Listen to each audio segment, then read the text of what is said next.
Hello to everyone, this is Sujit Singh. Welcome to all my lovely audience on my YouTube channel. तो जैसा आपको मालूम है इस चैनल पर हम बात करते हैं क्लास 11th, क्लास 12th और नीट एस्पायरेंट्स के लिए कंप्लीट बायोलॉजी। और आप सभी के सपोर्ट से और आप सभी के डिमांड से हमने बहुत सारे चैप्टर अभी इस चैनल पर अपलोड कर दिए हैं और आने वाले टाइम में और भी इम्पॉर्टेंट चैप्टर्स हम इस चैनल के पर अपलोड करते रहेंगे। ठीक है, तो जैसी आपकी डिमांड होगी, जैसा आप बोलोगे, उसी हिसाब से हम चैप्टर्स को भी अपलोड करते जाएंगे। तो आज का जो वीडियो है एक बहुत इम्पॉर्टेंट टॉपिक के ऊपर है।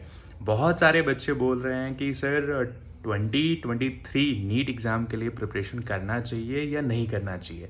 तो इसका बेस्ट आंसर ये है कि ये क्वेश्चन आप खुद से पूछो कि आपको जेन्युइनली नीट के लिए प्रिपेयर करना है या नहीं करना है।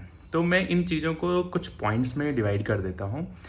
जिन बच्चों के मार्क्स 500 के ऊपर आ रहे हैं ना बच्चे, तो मैं समझता हूँ उन बच्चों को एक अटैम्प्ट ज़रूर लेना चाहिए और जितनी ज़्यादा आपकी बॉडी में एनर्जी है ना, उस पूरे एनर्जी को इस नीट के एग्ज़ाम के लिए डाल दो। ठीक है, तो जो बच्चे 500 के ऊपर सिक्योर कर रहे हैं उनकी प्रिपरेशंस मीन्स अच्छी है, और अगर वो और अच्छे से प्रिपेयर करते हैं तो नीट के एग्ज़ाम में अच्छा परफॉर्म कर सकते हैं। ठीक है, दूसरी चीज़, जिन बच्चों के मार्क्स 300 से 500 के बीच में आ रहे हैं, तो मैं आप सभी को बोलूँगा कि आप अपनी जो भी स्ट्रेटजी लास्ट ईयर के एग्ज़ाम के लिए बना के रखे थे, जिस तरीके से अभी आपने पढ़ा, उन स्ट्रेटजीज़ में चेंजेस लाने की ज़रूरत है। ठीक है, आपको सिक्योर करना है ज़्यादा से ज़्यादा मार्क्स, और मैं समझता हूँ कि अगर आपके मार्क्स 300 से 500 के बीच में आ रहे हैं तो आपका कोई एक सब्जेक्ट जो है वो वीक है। वो फिज़िक्स हो सकता है, वो केमिस्ट्री हो सकता है, वो बायोलॉजी के कुछ यूनिट्स हो सकते हैं। तो आप इस पर अपनी चीज़ों को थिंक करो कि आपका कौन सा सब्जेक्ट लैक कर रहा है और किस सब्जेक्ट पर आपको मेहनत करने की ज़्यादा ज़रूरत है। ठीक है, और तीसरी बात ये है बच्चे कि जिन बच्चों के मार्क्स बिलो 300 आ रहे हैं या 200 टू 300 के बीच में आ रहे हैं, तो बच्चे मैं आपको बोलूँगा कि थिंक करो। ठीक है, आप सही ट्रैक पर नहीं हो।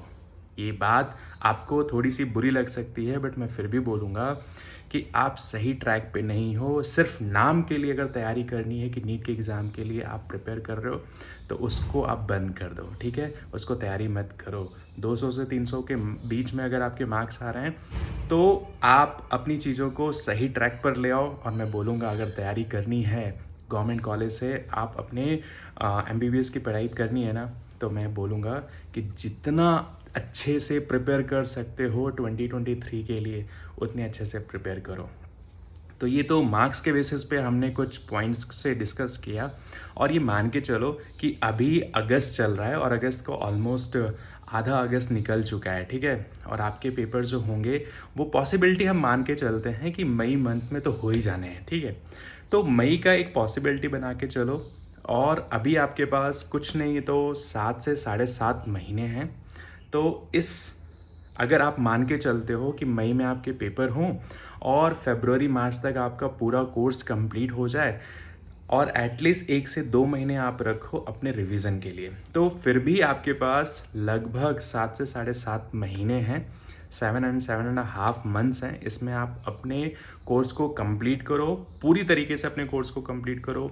जितना ज़्यादा हो सकता है मल्टीपल टाइम्स रिवीजन रखो और प्रीवियस ईयर के क्वेश्चंस पेपर को सॉल्व करो। ठीक है, एक पॉइंट और भी था कि सर नीट का एग्ज़ाम ऑनलाइन होगा या ऑफलाइन होगा, तो अभी आप मान के चलो कि आपका एग्ज़ाम जो है वो ऑफलाइन मोड में ही होने वाला है। ठीक है, तो मैं सभी को बोलूँगा कि अगर नीट 2023 के लिए आप प्रिपेयर कर रहे हो ना, तो कुछ पॉइंट्स अपने दिमाग में डाल लो अच्छी तरीके से, और इतना जान लो कि जब आप अपनी लाइफ में बड़ा टारगेट रखते हो ना, तो उसके लिए बड़ा सेक्रीफाइस भी करना पड़ेगा, बहुत एफर्ट भी लगाना पड़ेगा, तब जा कर के आपको वो टारगेट जो आपने बना रखा है ना बच्चे, तब आपको किसी अच्छे गवर्नमेंट कॉलेज में एडमिशन्स मिलेंगे। तो मैं सभी को बोलूँगा कि अपनी स्टडीज़ को कंटिन्यू रखो, जितना ज़्यादा हो सकता है मल्टीपल टाइम्स रिवीजन करो, प्रीवियस ईयर के क्वेश्चन पेपर को सॉल्व करो और ऐसे ही लगे रहो, ठीक है। जो बच्चे 500 के अबव सिक्योर कर रहे हैं, मैं समझता हूँ कि उनको एक अटैम्प्ट ज़रूर देना चाहिए, क्योंकि वो बहुत करीब हैं। थोड़ा सा और अच्छे से मेहनत करेंगे ना तो उनकी रैंक बहुत अच्छी आएगी। तो थैंक यू वेरी मच।